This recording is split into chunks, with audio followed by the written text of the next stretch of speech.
Hey guys, it's Alex from 7th Hour Films, back again with Doctor Who. Last time on Doctor Who, we had Kill the Moon. So the moon was an egg. 66. Light bulb. Start the clock. Start the clock. Can't see him. Ugh. You! Stop him at once! 10, 9, 8, 7, 6, 5, 4, 3, 2, 1. Game! Is there a doctor? Yeah, we need a doctor, alright. We need the doctor. Wow! Why is the Orient Express in space? Oh, this has made this like 28 times better. A space train. I love the idea of that. A train in space and you're all fancy and stuff. Ah. Your train. All right. She did go with him. Wonderful. Oh, damn. The baggage car. But thanks for lying. Huh. Real wonderful. Just through here. Oh my gosh, I am in love with her dress and her hair Take the name. and her. Orient Express. But only one. In space. Oh. In Of course it is. space. Holy shit. Oh, I could look at Completely that dress faithful all day. recreation of the original Orient Express. I just thought that this would be a good one too. To end it. Yeah. It is. It's a good choice. Good one end to it? end on. Yeah? Oh, is Shall oh, is this like their last mission? Jesus Christ, the thing is really hauling ass somewhere. Oh, I can't do this anymore. Not the way you do it. But that could just be a change, not necessarily that she's leaving. Oh, alas, yeah, but I mean, it's not like I'm never going to see you again. Isn't it? Well, Is it? I thought that's what you wanted. No, well, I mean, you know, you're going to come round for dinner or something, aren't you? Do you do that? Do you come round to people's houses for dinner? well, the in-laws.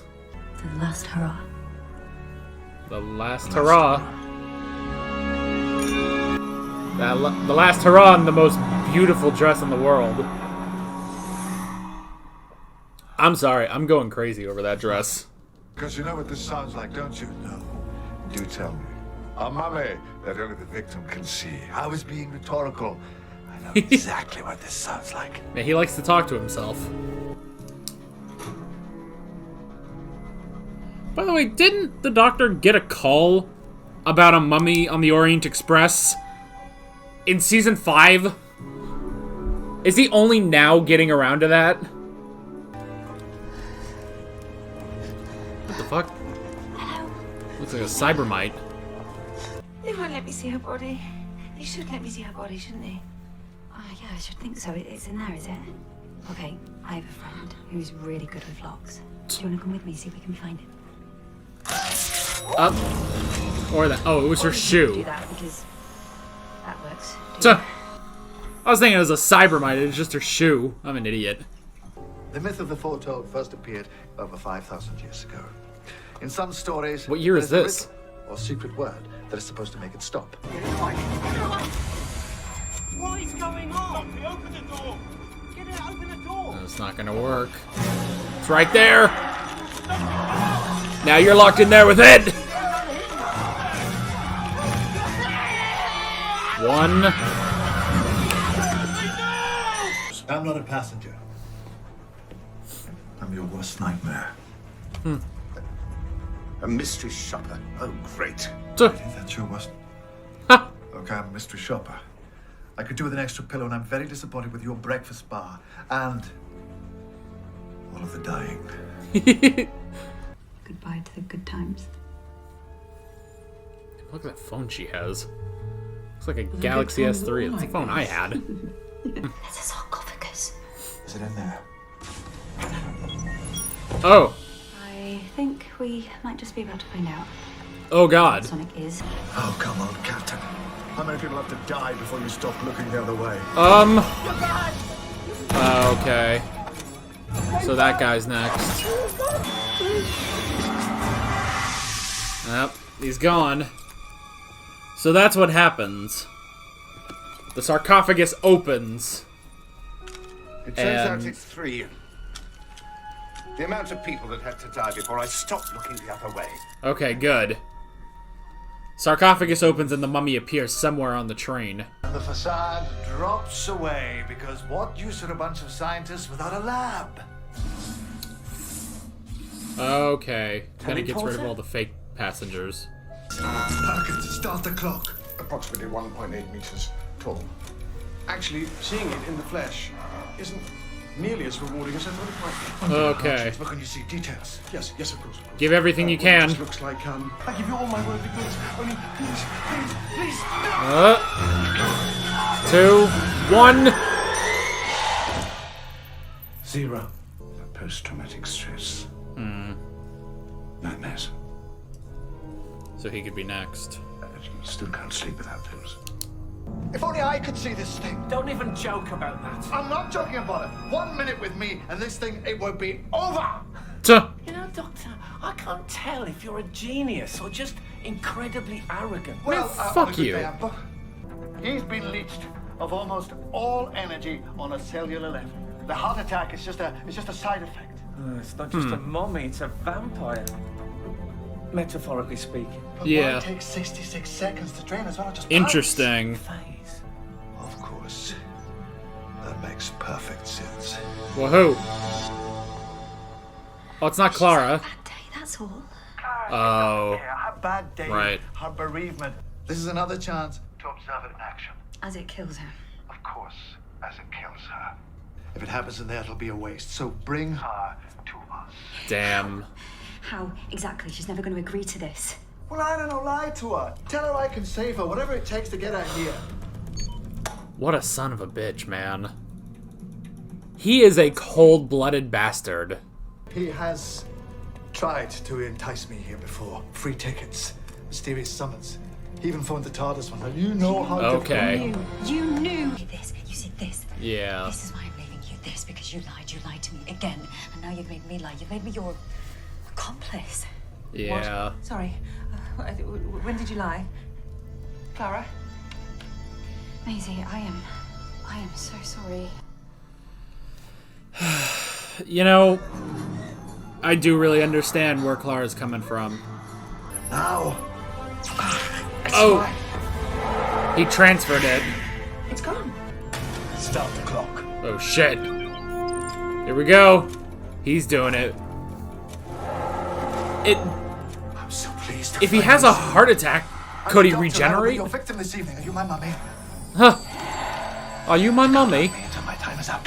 He always drags his foot the same So way. all that magic word. 30 That seconds. doesn't sound like a scroll. That sounds like a flag. And if that sounds like a flag, if this is a flag, that means that you are a soldier. Okay. You've forgotten more. Thousands of years ago. We surrender! 0. I can see it again. It's okay. They can all see it now. We all can. The clock has stopped. Is this from... You're a relieved soldier.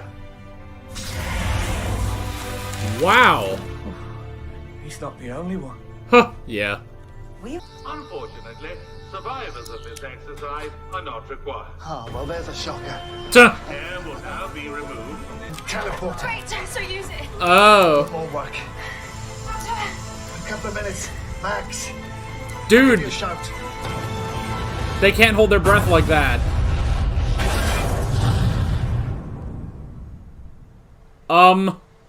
Okay, the TARDIS got out of there.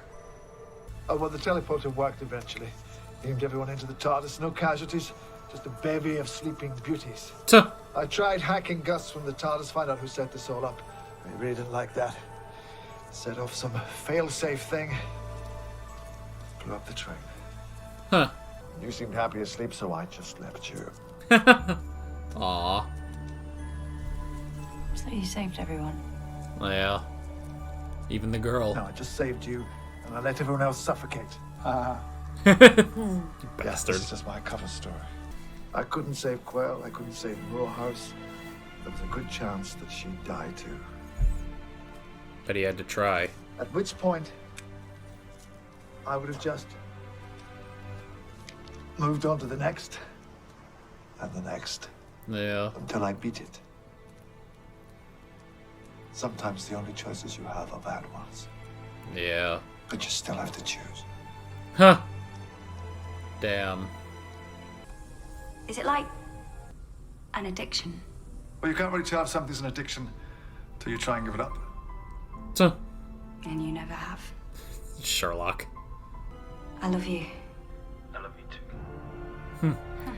She's coming. Taste. Okay, see you soon. She's staying. Sorry. Danny, he's fine with the idea of me and you knocking about. It was his idea that we stop, but he's decided he doesn't mind, and neither do I. To hell with the last hurrah, let's keep going. I've had a wobble. It's a big wobble, but it's fine. Forget about it now. Shut up and give me some planets. Well, All I'm right. glad that you said that. Because you know that one that's made entirely of shrubs. Are you sure about this? Are you? Have you ever been sure?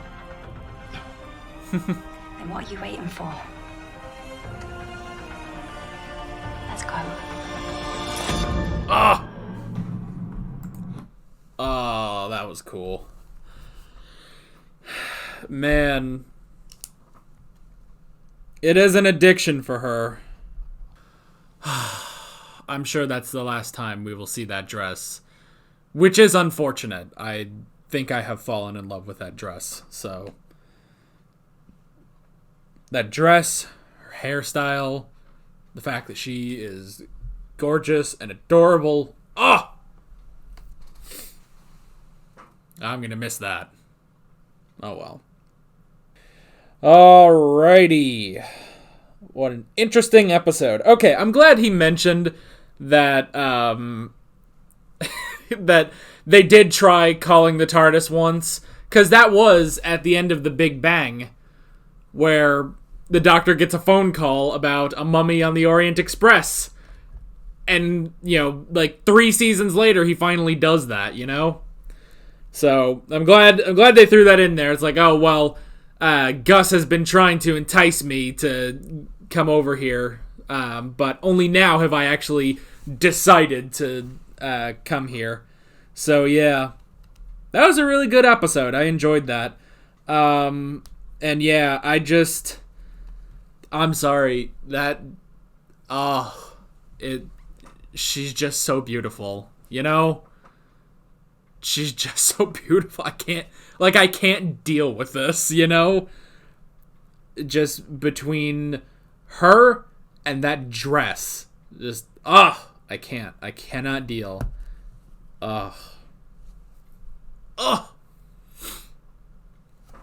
Anyway. I'll try to get over it. I'll try to stop, but I'm sorry. I cannot get over how amazing that dress looked. Okay, so let's go ahead and pop into the notes on this one. The first thing I wrote down was the Orient Express in space.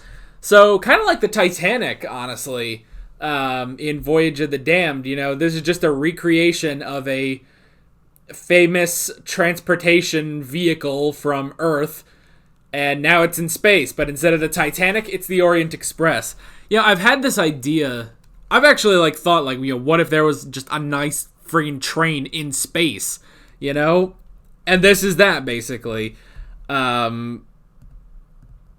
This was that, basically, just a train in space. I love stuff like that. And I like, too, when they say, you know, well, a lot of, mythologies, a lot of myths and legends on Earth, generally they're just fiction, but out in space, anything is possible, you know? So, that was pretty cool. Oh. So, yeah. The Orient Express in space. Love that. Love that idea. You know? It's stuff like that where it's like, I love when sci-fi is a lot more science fantasy, I guess. You know, and don't get me wrong, I like stuff like Star Trek and stuff where it's like, okay, this is realistic science. Or even to an extent, Star Wars is kind of that way too, you know? But the pure, just crazy, anything is possible in space, I love that stuff. I love that to death. And that's probably one of the big reasons why I love Doctor Who, is that they will go all out and be like, hey, anything is possible. You know, it's a big enough universe that anything is possible, you know? So the Orient Express in space is possible in Doctor Who. You can't get that in Star Wars. You certainly can't get that in Star Trek. So that's pretty awesome. I wrote down The Mummy / The Foretold. Interesting concept, you know, just this, you know, a mummy that, it's not just, oh, there's a monster on the train, but it only appears to specific people on the train, and it's 66 seconds before that person ends up dying. Like, that is really cool, actually. You know, that is, like, so specific like that, you know? So that was pretty cool. And it plays off of, you know, the Excelsior life extender device that was there, which was the next thing I wrote down, which is pretty cool. So it's kind of, you know, like they said something, I didn't quite understand the connection now. It was like, you know, I don't know, basically like it needs those 66 seconds in order to sap away all the energy from the body, basically. It was something like that. So that was pretty interesting. And then, you know, just because, you know, obviously, you know, this is a play on Murder on the Orient Express, which I believe is, I'm pretty damn positive, is an Agatha Christie novel, which I have been educated on thanks to all the comments from that one episode where I was like, I don't know who Agatha Christie is. And thus all of you gave me a history lesson in the comment section. So, man, that was like 4 seasons ago at this point, wasn't it? Yeah, that was like series 4, episode 7. So yeah, like exactly, like almost exactly half the show ago. Man, that was crazy. That was 2 Doctors ago. So, man, that was crazy. Different time back then, different time. But yeah, so that's pretty cool, you know, just taking something like that, and then it's not even, because it's not like, oh, it's a mystery, they're trying to find out, like, you know, who's the villain on the train. It's like, well, no, they're trying to, we know who the villain is, the villain, you know, we know who the murderer is, we just need to figure out what the murderer is, you know. So I like that, because then, you know, if it was just like, oh, well, it's there's a murderer on the train, we need to figure out who it is, then that just becomes, you know, the Unicorn and the Wasp, basically, where they did the exact same thing, you know? Oh, my eyes. Alright. So I'm glad that it's different, that it's not just, well, who's the murderer, but it's what is the murder. We know who the murderer is, but what is the murderer? How do they murder, you know? So that was pretty interesting. I did write down The Last Hurrah. This was going to be Clara's last hurrah, which is interesting that, you know, like kind of what they said last episode, where it's like, you know, calm down and then tell him that you're done. You know, it's like you can't tell him while you're angry, you know? And so when Clara calmed down, she ended up going on one more mission, basically, before she left the Doctor pretty much completely, although it's interesting how she said, you know, hey, well, you know, you'll come around, right? And, you know, he was thinking like, oh, I thought you never wanted to see me again, you know? So that's interesting. So yeah, you know, just the idea of, oh, this is the last hurrah, you know, after what happened last episode, which again, it does make sense. It's interesting though that she did go on another mission, you know? Which I guess that sort of plays into the addiction thing. Like she's, you know, it's on, you know, maybe she's even just expecting something to happen, but she went on a mission thinking that things were going to be okay. Like, there wasn't going to be anything crazy in this mission, which you have to assume that the doctor would just take you, anywhere. That sounds weird. Would just take you to anything dangerous, or anything would be dangerous even if he didn't intend it to be dangerous, So that's the thing. It's like, okay, she had to know on some level, but yeah, that was interesting. And, she did talk about, that she doesn't hate the doctor. She just, can't do this anymore like that, or at least, that's what she said at first. So, yeah. And then, yeah, she did dress the part on the Orient Express and got into that amazing dress. Like, oh my god. And I like to, it's not just the dress, she also cut her hair too, which was pretty cool. She had a shorter haircut. Her hair was probably shorter than mine is now. This is my hair after, 11 weeks of, like, quarantine, basically. Well, not 11 weeks. It's been, like, 6 weeks, but I didn't actually get a haircut right when quarantine started. So it's been, like, 11 or 12 weeks since I've gotten my hair cut. So my hair is actually longer than Clara's was in this episode, which is pretty funny. But, yeah. But I like that, I like when they, dress up to, play the part on, wherever they're going. And then just, oh, that dress. I can't get over it, man. I can't get over that dress, It's just, she's so beautiful. I can't deal, man. I can't deal. Anywho, so yeah. But just interesting overall that she wanted to go on a last mission, basically, with the doctor before ending it. And then, things started happening, and, she sort of fell back into it, basically. So, that was interesting. I wrote down scientists and lab. That was pretty cool. That, even though, at first I was like, oh, is this just like a simulation or something? Or just a fake Orient Express? Ugh. But no. That was not the case. Instead, it was... It just was that there was a lab on board the Orient Express in space. So that was pretty interesting. And yeah, just, gathering all the scientists there.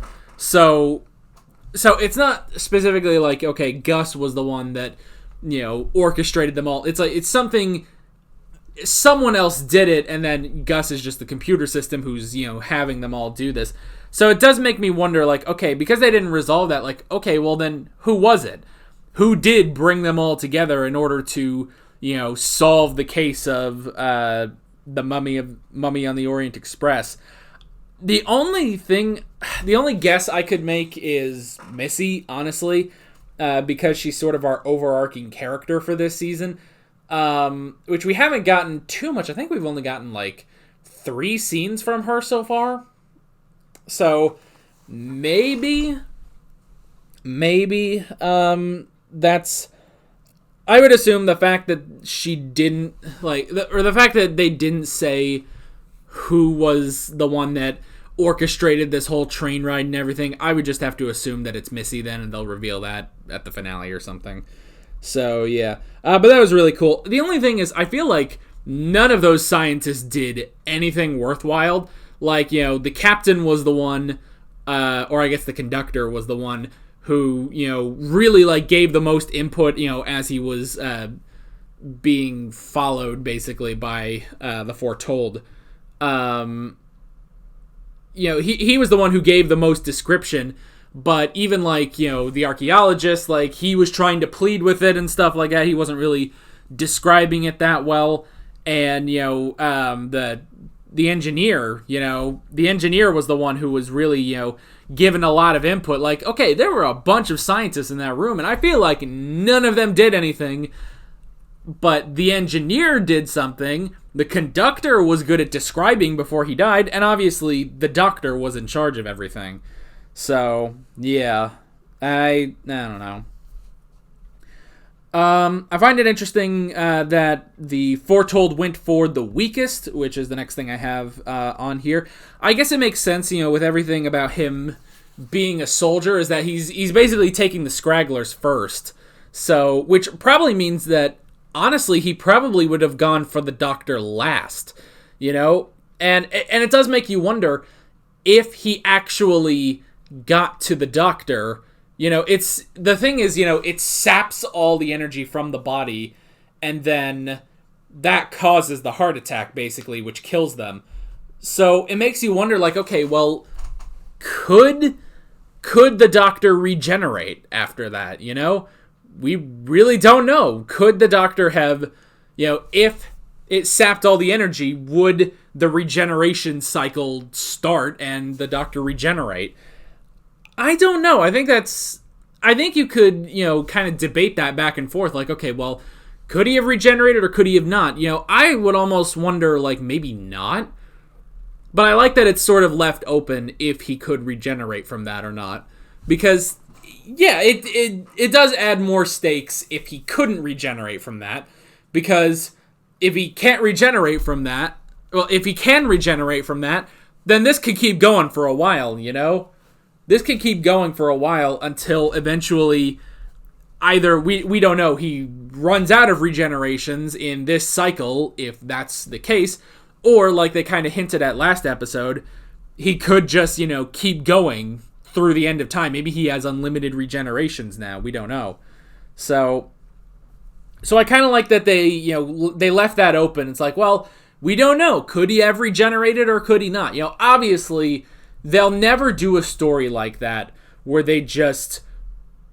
something like this in just a normal episode, they'll never do this where just in a normal episode where the doctor could die, they'll never do it to where he does regenerate, Like, they wouldn't do this on, Clara's last hurrah, but, she'll get better by the end of the episode, or maybe some things will change, but she'll still be traveling with the doctor. And it's like, oh, all this, and then just suddenly in this random episode, he regenerates into Jodie Whittaker. Like, they wouldn't do that. They will never do that on this show. They are not that ballsy.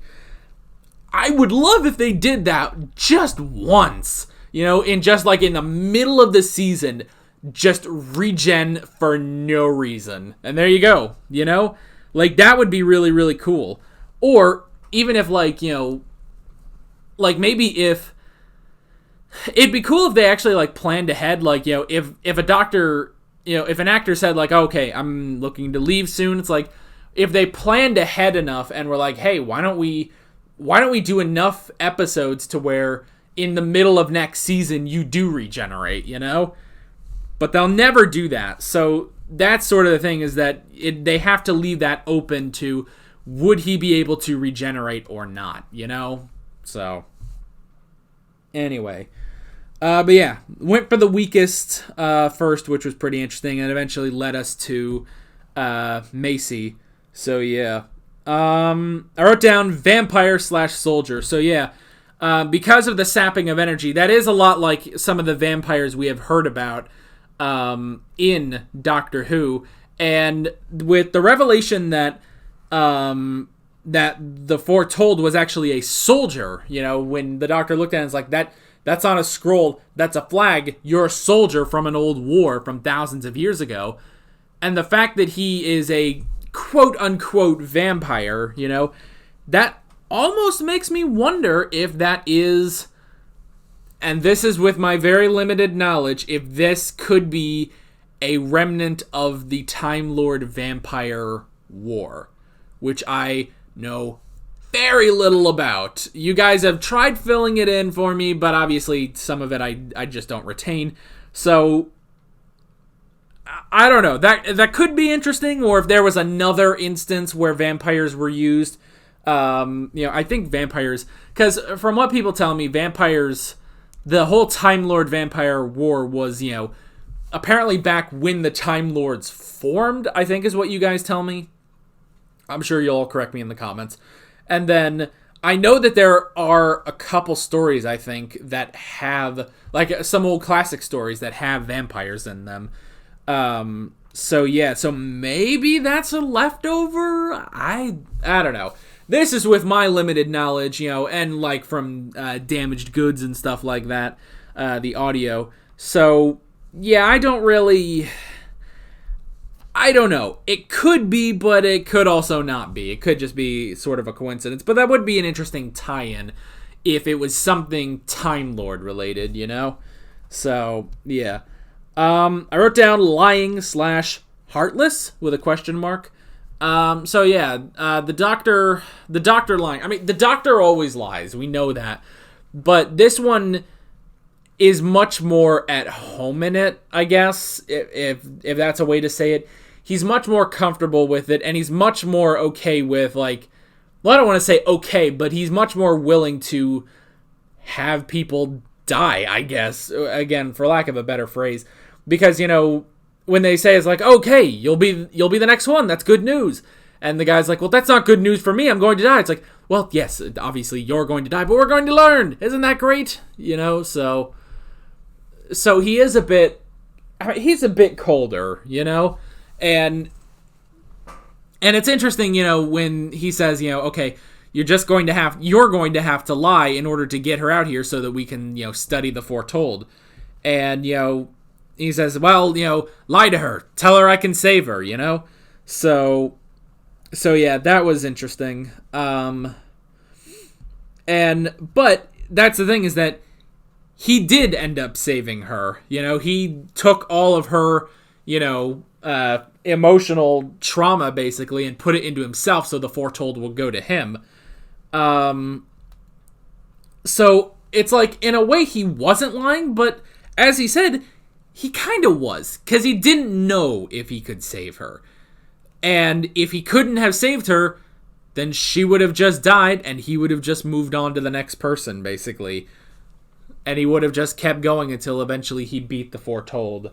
So it's one of those things where it's like, he's definitely a more cold and calculating doctor than previous, incarnations, at least modern incarnations. But at the same time, there's a part of him that cares, and there's a part of him that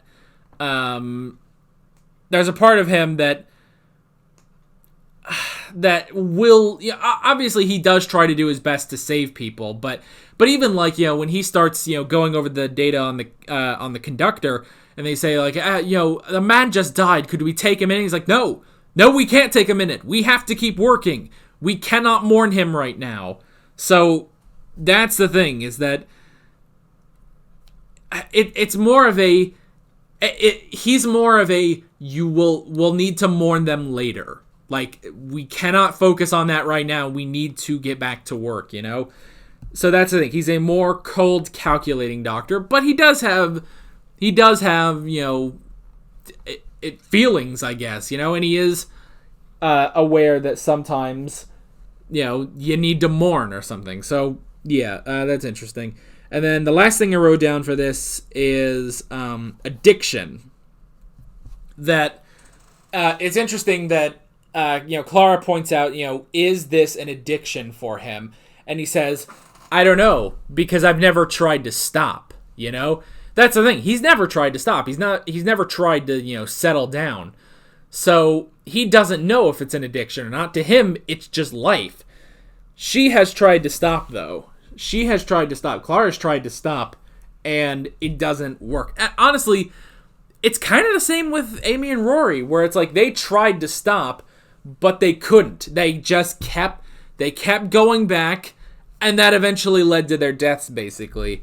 Which, I hope that doesn't happen to Clara. I hope I don't have to watch that beautiful girl die. Tired of them dying, But yeah, so she's definitely hooked. She is addicted to it.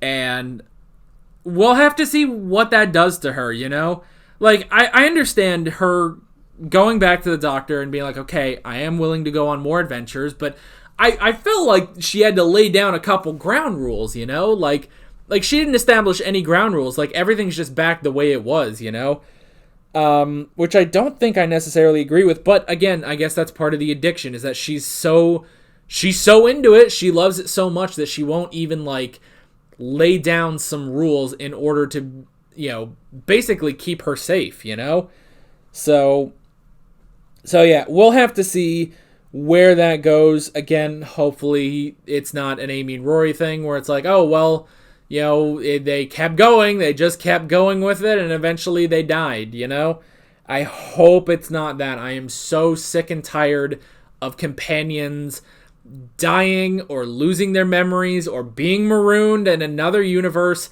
I just want one of them to be like Martha, who just walked away. I want that. I'm sick and tired. I'm sick and tired of... I'm jinxing it, aren't I? I'm jinxing it. Clara's probably going to die in the most horrific, sad way. I'm going to have to watch this beautiful girl die, and it's going to suck. And then next companion, he'll go get another chick, and I'll just be like, oh, this one doesn't die. I am tired of companions dying, and I almost feel like this is where they're going now with this whole, addiction thing. Like, that addiction might be her downfall, I don't want it. I'm tired of companions dying. Just let him leave, Let him leave. Let the doctor leave him behind if he has to, I don't know. So, yeah, I guess that's basically it. We'll have to see. But the whole thing with it being an addiction is interesting, honestly. I just feel like she should have laid down some ground rules so that things would be a little different. He can't just abandon her on a collapsing moon, basically. Like I feel like she should have established some ground rules, and maybe she will. Maybe she will start to establish some ground rules. I could see that being the beginning of next episode, so we'll have to see. And other than that, the dress is beautiful, and I'm sad that we're probably never going to see that dress ever again because, that dress. Oh, that dress. Yeah, that's basically it. I'm going to go think about that dress on my own time in not a creepy way. So with all that being said, I'm Alex from 7th Hour Films, and I will see you guys next time. Take care. Alright guys, thanks for watching this video. If you want to watch more of my Doctor Who reactions, you can click on the playlist, you can subscribe if you haven't done that already, and be sure you hit that notification bell. You can support me on Patreon and follow me on social media, links below in the description. See you guys later.